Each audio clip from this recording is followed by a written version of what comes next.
Bienvenue à toi, lecteur, aventurier ou simple badaud égaré dans les récits des portails de l'Ordalie. Aujourd'hui, tends l'oreille et ouvre grand tes yeux, car voici l'histoire d'un peuple fragile et mortel, héritier de terres fertiles, de saisons capricieuses et de guerres sans fin, un peuple de bâtisseurs et de rêveurs, des rois et des paysans. Je vais te conter l'histoire des humains. Les humains sont nés de la volonté de Viridia, à la fois déesse et planète, celle qui les porte et les nourrit depuis l'aube des âges. Certains la nomment la terre-mère, et dans les champs labourés comme dans les vergers, son nom résonne encore. Elle est la divinité du peuple, aimée des paysans, des cueilleurs, et de tous ceux dont la survie dépend du sol fertile. Mais rares sont les rois et les nobles qui lui rendent hommage. Car, dans les palais et les salles du pouvoir, c'est vers Hélios que se tournent les prières. Le Père Lumière, patriarche des dieux, symbole de gloire et d'autorité suprême. Bien des souverains se sont proclamés son sang, ou même sa réincarnation, justifiant ainsi leur couronne comme une étincelle divine descendue du ciel. Et pourtant, tout le peuple ne marche pas dans la clarté du jour. Car, dans les ruelles étroites, les marchés nocturnes et les recoins obscurs des cités, un autre nom s'élève. Les voleurs, les assassins et tous ceux qui préfèrent agir dans l'ombre se soumettent à Lunara, la déesse de la nuit, gardienne des ombres, des complots et des secrets. Ainsi, depuis leur origine, les humains sont partagés entre trois regards, la terre nourricière de Viridia, le soleil éclatant d'Hélios et les ténèbres mystérieux de Lunara. Trois visages divins qui reflètent les contradictions mêmes de leur nature. À travers tous les royaumes, les hameaux ponctuent les vallées et les plaines, modestes mais essentiels. Composés d'une dizaine de maisons au plus, ils abritent de petites communautés de paysans et parfois un artisan ou deux, forgerons, meuniers ou tisserands. Les habitants cultivent la terre, élèvent quelques animaux, partagent le peu qu'ils possèdent et vivent au rythme des saisons. Au centre, un puits ou une fontaine rassemble les familles, tandis que les chemins relient les maisons et mènent aux champs environnants. Ici, chaque visage est familier, chaque geste compte, entraide, conseils et fêtes locales forgent les liens de la vie quotidienne. Ces hameaux, répandus dans tous les royaumes, forment le socle discret mais solide de la civilisation humaine. Présents sur collines, plaines et forêts, témoins silencieux de la vie simple et laborieuse de la majorité du peuple. Plus grands que les hameaux, les villages s'éparpillent le long des routes et des vallées fertiles. Ils rassemblent quelques centaines d'âmes, abrités derrière des palissades de bois ou regroupés autour d'une place centrale. C'est là que se tiennent marchés, annonces et fêtes populaires. On y voit des paysans rentrer des champs, des bûcherons descendre de la forêt avec leurs lourdes charretées de bois et des brasseurs remplir les tavernes de leurs tonneaux de cervoise. Sur les collines voisines, les bergers veillent sur leurs troupeaux guidés par leurs chiens agiles. Eux ramènent à la communauté le lait, la laine et la viande qui nourrissent le village. La vie s'organise au rythme des travaux agricoles, des cloches qui appellent aux offices religieux et des célébrations saisonnières qui rassemblent toute la population. Dans chaque royaume, ces villages sont le cœur battant du peuple des hommes, lieu de travail, de croyance, mais aussi de chaleur et de fraternité.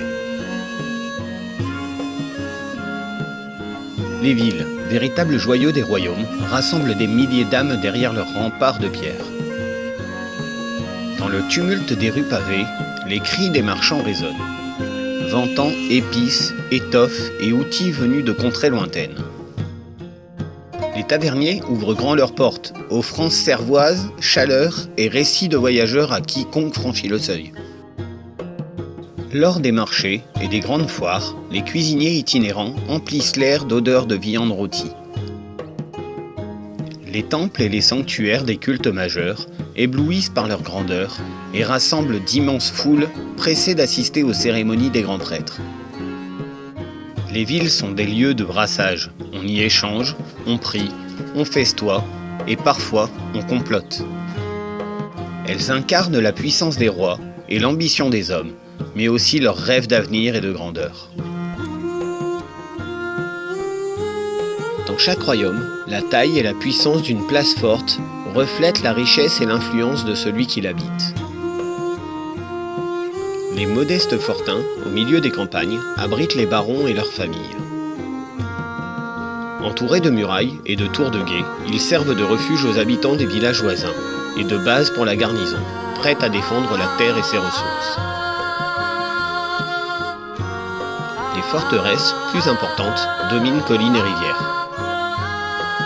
Elles abritent les ducs et leurs conseillers, leurs officiers et soldats, qui surveillent routes, frontières et ponts stratégiques.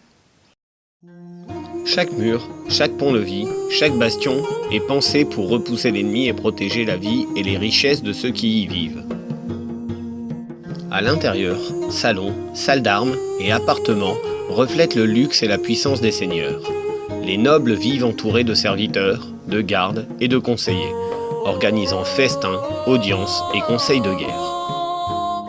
Dans la capitale, le roi règne depuis son palais fortifié, entouré de ses plus fidèles vassaux. Les remparts imposants, les tours et les ponts-levis témoignent de sa suprématie, et la garnison veille sans relâche, prête à défendre la couronne et l'ordre du royaume. Ainsi, du fortin à la forteresse royale, chaque place forte raconte l'histoire du pouvoir, la hiérarchie, la protection et la richesse, où se mêlent vigilance, prestige et stratégie. Les hommes, habitants de Viridia, sont une race fragile comparée aux nains et aux elfes, et leur vie s'écoule bien plus brièvement. Pourtant, malgré cette condition et les injustices de leurs différences sociales, ils parviennent à s'organiser avec ingéniosité et détermination. Leur force réside dans la diversité de leurs talents. Les marchands tissent un vaste réseau de commerce, reliant royaumes et cités. Les nobles négocient alliances et traités, maintenant la diplomatie et l'équilibre fragile des royaumes. Les paysans et artisans fournissent le travail et les ressources nécessaires à la survie et à la prospérité. Et l'armée, disciplinée et bien équipée, protège le royaume avec courage et stratégie. Leur puissance militaire repose également sur des machines de guerre redoutables, bien que moins impressionnantes que les canons des nains. Leur magie, bien que chaque sort exige une contrepartie, reste d'une puissance incroyable, presque comparable à celle des elfes. Ainsi, les mages humains sont un atout redoutable et indispensable. Cette combinaison de compétences, d'organisation et de discipline fait des humains une force majeure de Viridia. Capables de bâtir comme de détruire, d'accomplir le meilleur comme le pire, ils sont prêts à affronter n'importe quelle menace, y compris celle venue des portails de l'Ordali, qui relient leur monde à d'autres horizons inconnus et périlleux. Ainsi, fragile mais ingénieuse, dispersée mais disciplinée, la race humaine est capable de défendre sa terre et de laisser sa marque sur l'histoire de Viridia, prête à relever tous les défis et à s'imposer parmi les puissances de ce monde.